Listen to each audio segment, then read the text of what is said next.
వేద పండితులచే శుభకార్యాలు పూజలు హోమాలు జాతకాలు ఆఫీస్ పూజలు చేయించుట కొరకు పూజారీస్.com. నమస్కారం, వెల్కమ్ టు సుమన్ టీవీ. ప్రస్తుతం మనతో పాటు ప్రముఖ జ్యోతిషులు బ్రహ్మశ్రీ నందిబట్ల శ్రీహరి శర్మ గురువు గారు ఉన్నారు. వారితో మాట్లాడదాం. గురుగారు నమస్కారం అండి. వాగర్థావివ సంపృక్తౌ వాగర్థ ప్రతిపత్తయే జగతః పితరౌ వందే పార్వతీ పరమేశ్వరౌ. సదాశివ సమారంభాం శంకరాచార్య మధ్యమాం అస్మదాచార్య పర్యంతం వందే గురు పరంపరాం. ఆదిత్యాయ చ సోమాయ మంగళాయ బుధాయ చ గురు శుక్ర శనిభ్యశ్చ రాహవే కేతవే నమః. శృంగేరి జగద్గురు పీఠాధిపతులకి కంచి పీఠాధిపతులకి నమస్కారములు తెలియజేసుకుంటూ కార్యక్రమాన్ని ప్రారంభిద్దాం. గురుగారు, శ్రావణ మాసం ఇక ముగిసినట్టే, మళ్ళీ భాద్రపద మాసం ఈ మధ్యలో అమావాస్యతో పూర్తయిపోతుంది. అయితే ఆగస్టు 2, 3 తారీఖులు 2 అమావాస్య తిథి ఉంది ఆ రోజునని చెప్తున్నారండి. అసలు ఏ రోజు అమావాస్య, భాద్రపద మాసం ఎప్పుడు ప్రారంభం అవుతుంది తెలియచేస్తారా? అంటే మనకు ఎప్పుడు కూడా ఏదైనా తిథి వచ్చిందంటే సూర్యోదయానికి ఏ తిథి ఉంటుందో ఆ తిథి నాడు అమావాస్య జరుపుకుంటారు. అయితే పౌర్ణమి చంద్రునికి సంబంధించిందమ్మా, అమావాస్య రవికి సంబంధించింది. అయితే ఈ అమావాస్య అనేటువంటిది మనము జరుపుకోవాల్సినటువంటిది 2వ తారీఖు రోజునే జరుపుకోవాలి. 2వ తారీఖు 3వ తారీఖు కూడా అమావాస్య ఉంది సూర్యోదయానికి. కానీ ఎందుకు జరుపుకోవాలంటే మధ్యాహ్న సమయం వరకు కూడా అమావాస్య 2వ తారీఖు రోజునే ఉంది, 3వ తారీఖు రోజున లేదు. కాబట్టి 2వ తారీఖు రోజునే జరుపుకోవాలి. ఇక సోమవతి అమావాస్య అని అంటారు దీన్ని. సోమవతి అంటే సోమవారముతో కూడుకున్నటువంటి అమావాస్య. ఇప్పుడు మంగళవారం వచ్చిందంటే భౌమావాస్య, అలాగే శనివారము అమావాస్య వచ్చిందంటే శని అమావాస్య, ఆదివారం అమావాస్య వస్తే అదొక విశేషం, సోమవారం అమావాస్య వస్తే చాలా విశేషం అది కూడా. మరి సోమవతి అమావాస్య విశిష్టత చెప్పండి గురు. ఆ రోజు ఏం చేయొచ్చు అసలు?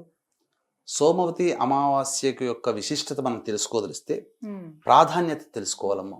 మనకు ఇది జరిగినటువంటి గాథ అంటే శాస్త్రంలో మనకు ఉందా అండి? దీనికి ప్రస్తావన ఉంది పురాణంలో. శివపురాణాంతర్గతంగా ఈ సోమవతి అమావాస్యకు సంబంధించిందంటే చంద్రుడికి సంబంధించినటువంటిది. ఈ చంద్రుడు అనేటువంటిది ఇక్కడ ప్రధానంగా సబ్జెక్ట్ ఇక్కడ మనకు. కాబట్టి ఇక్కడ ఏంటనంటే మనకందరికీ తెలిసిందే, వీక్షించేటువంటి సుమన్ టీవీ ప్రేక్షకులు కూడా, అమ్మవారు దక్షుడు యజ్ఞం చేస్తుందంటే అమ్మవారు చెప్పకుండా వెళ్ళిపోతుంది. అంటే స్వామికి ఇష్టం లేకపోయినా నా తండ్రి పిలిచాడని వెళ్ళిపోవడం, అక్కడ భంగపడడం. అక్కడ ఏమైపోయింది, తనకి భర్తని నిరాకరించారు ఇక్కడ అని చెప్పేసేసని తనకి తాను శరీరాన్ని అర్పించుకుంటుంది. ఈ విధంగా తనకి తాను శరీరాన్ని అర్పించుకున్నదని విషయం తెలిసి విగత రూపమైనటువంటి అమ్మవారి దేహాన్ని చూసి చెలించిపోయినటువంటి పరమేశ్వరుడు తన జటాజూటం నుంచి ఒక జూటంను కిందకి పడేయగా వీరభద్రుడు జన్మించాడు. వీరభద్రుని యొక్క ఉత్పత్తి తదనంతరం ఎందుకోసం వచ్చాడు? ఆ యొక్క యజ్ఞశాల అంతా కూడాను ధ్వంసం చేయడానికి. అయితే ఇక్కడ ఈ దక్షుడి యొక్క అల్లుడు పరమేశ్వరుడు. పరమేశ్వరునికి తోడల్లుడు ఎవరయ్యానంటే చంద్రుడే. ఎందుకంటే దక్షుని యొక్క 27 మంది కూతుళ్ళని చంద్రుడు వివాహం చేసుకున్నాడు. అందులో పెద్ద కూతురు సతీదేవి శంకరుల వారిని చేసుకుంది. కాబట్టి తోడల్లుడై ఉండి శంకరుల వారికి ఆయన పక్షాన నిలబడకుండా మామ పక్షాన వచ్చి చేరాడు. కాబట్టి వీరభద్రుడు అందరినీ దండించినట్టుగానే తన యొక్క శరాఘాతముతో చంద్రుని కూడా బాగా దండించాడు. కుంగి కృషించిపోయాడు. కృషించిపోయిన తర్వాత అప్పుడు చంద్రుడు శివుని దగ్గరకు వచ్చి వేడుకున్నాడు, మొత్తం నా యొక్క జీవితం అంతా వ్యర్థమైపోయింది, నేను పూర్తిగా అనారోగ్యం పాలయ్యాను, ఎలాగయ్యా ఇట్లా, నీ తోడలిని కదా అని అంటే, ఏం పర్వాలేదు చంద్ర, వచ్చే అమావాస్య రోజున నీవు నన్ను అర్చించు, తప్పకుండా నీకున్నటువంటి తిరిగి దేహం వస్తుంది అని చెప్తాడు. అప్పుడు చంద్రుడు సోమవారం నాడు అమావాస్య అయింది ఆ రోజున.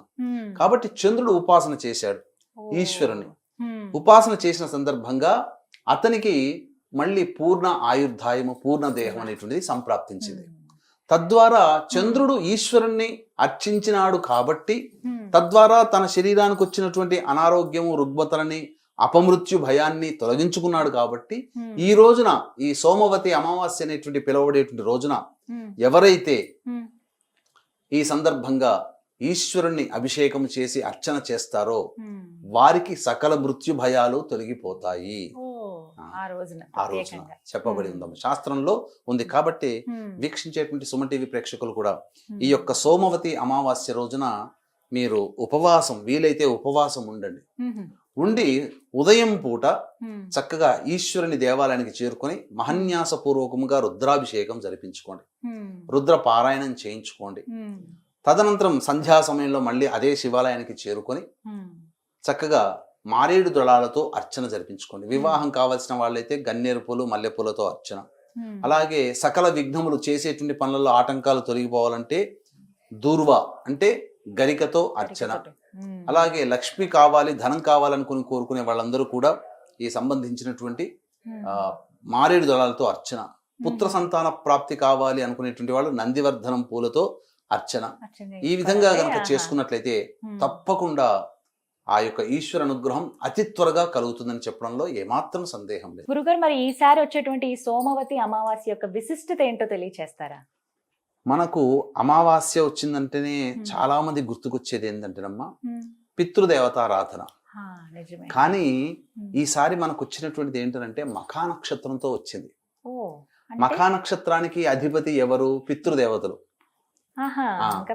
ప్రత్యేకమైన ఆరుద్ర నక్షత్రానికి అధిపతి ఈశ్వరుడు రుద్రుడు ఎలాగో మఖా నక్షత్రానికి అధిపతి పితృదేవతలు.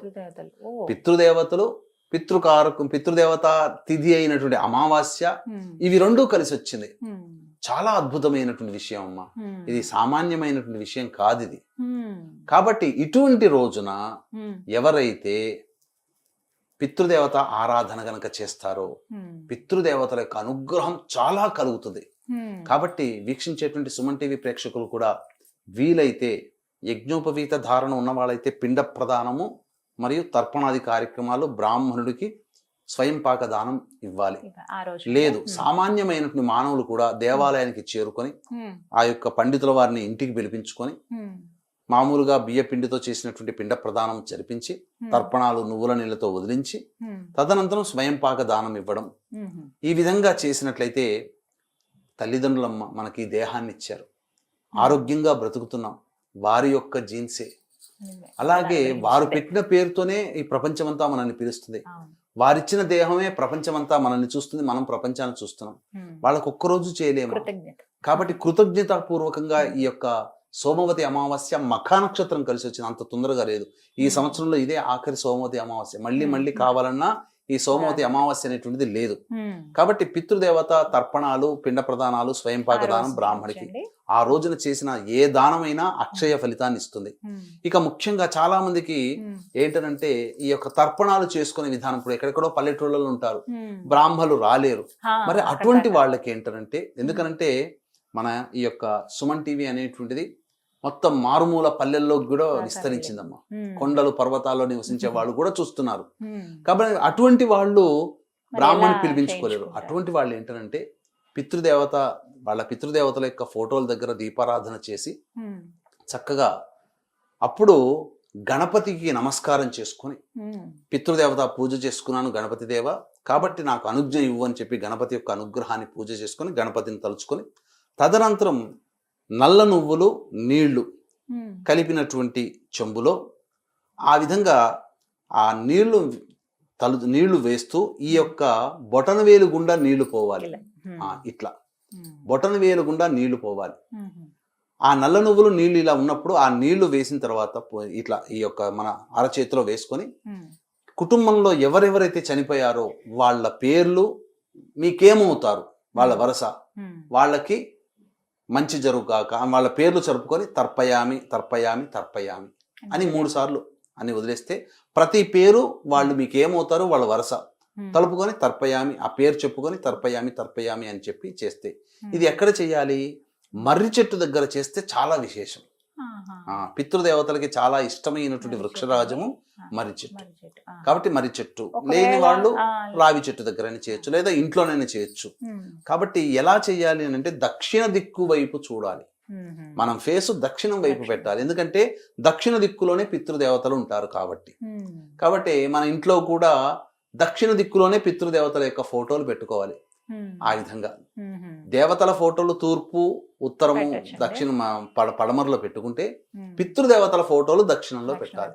అది ఈ విధంగా రావి చెట్టు దగ్గర చేసుకుంటే కానీ చాలా ఎక్కడైనా, మంచిది. ఉమ్. ఈ సోమవతి అమావాస్య గురుగారు, ఒక అనేటువంటి సందేహం అండి, ఆ, మగపిల్లలు లేనప్పుడు ఆడపిల్లలు ఉంటే వాళ్ళు చేయొచ్చా ఆ రోజున?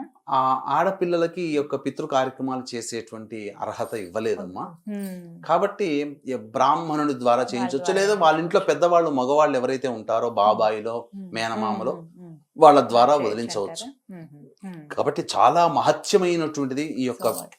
సంబంధించినటువంటి సోమవతి అమావాస్య. ఉమ్. కాబట్టి ఈ సోమవతి అమావాస్య రోజున ఉమ్. విశేషంగా అమ్మవారి యొక్క శక్తి ప్రచోదనం అవుతుంది. అంటే ఉమ్.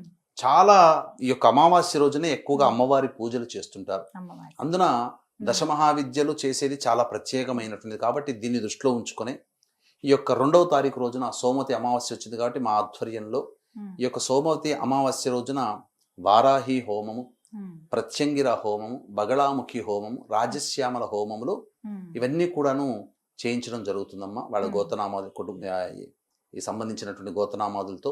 ఉమ్. కాబట్టి వీక్షించేటువంటి ప్రేక్షకులు ఎవరైనా కానీ ఈ కార్యక్రమంలో నమోదు చేసుకోవచ్చు. కేవలం 1500 రూపాయల రుసుముకి ఈ యొక్క హోమాది కార్యక్రమాలు చేయించడం జరుగుతుంది. అవకాశం ఉన్న వాళ్ళు కార్యక్రమ తదనంతరం కాంటాక్ట్ చేయొచ్చు. అలాగే 31వ తారీఖు రోజున శని త్రయోదశి కూడా అయింది కాబట్టి ఉమ్. శని త్రయోదశి సందర్భంగా ఈ సంబంధించినటువంటి వృషభ, మిథున, కర్కాటక, సింహతుల, వృశ్చిక, మకర, కుంభమీన రాశుల్లో జన్మించిన వారికి శని దోష పరిహారార్థమే శనీశ్వర హోమం, అఘోర పాశుపత మంత్ర హోమంతో పాటు విద్య, వివాహ, ఉద్యోగ, దాంపత్య, అనారోగ్య సమస్యల నివారణకి 18 రకాల హోమాది కార్యక్రమాలు మరియు గత జన్మ కర్మదోష నివారణ హోమాదులు జరిపించడం జరుగుతాయి. కేవలం 1500 రూపాయల రుసుముకి. అవకాశం ఉన్న వాళ్ళు కార్యక్రమ తదనంతరం కాంటాక్ట్ చేసి పూర్తి వివరాలు తెలుసుకోవచ్చు. చాలా చక్కగా వివరించారు గురువు గారు, ధన్యవాదాలండి. సర్వం శ్రీ ఉమామహేశ్వర పరబ్రహ్మార్పణమస్తు.